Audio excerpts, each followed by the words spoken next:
Hello my all friends, আজকে তোমাদের সাথে শেয়ার করব বাটা মাছের ঝাল।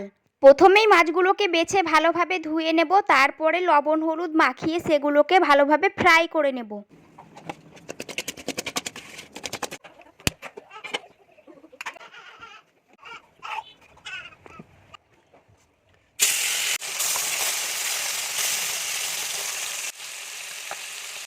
সাথে আলুগুলোকেও লাল লাল করে ভেজে নেব। আর এখানে মাছের গ্রেভির জন্য প্রথমেই দিয়ে দিব লঙ্কা, রসুন, জিরে, সর্ষে, আদা কুচি, এগুলোকে একসাথে পেস্ট করে নেব। তারপর ফোড়ন দিয়ে পেঁয়াজ কুচি আর পেস্টগুলোকে একসাথে কিছুক্ষণ কষে নেওয়ার পর তাতে দিয়ে দিব টমেটো, হলুদ, লবণ আর কালারের জন্য সানরাইজ কাশ্মীরি মরিচ পাউডার। তারপর কিছুক্ষণ ঢাকা দিয়ে তাতে অ্যাড করব গরম জল। তারপর 2 মিনিট ফুটিয়ে ভাজা মাছগুলোকে দিলেই একেবারে তৈরি আমাদের বাটা মাছের ঝাল।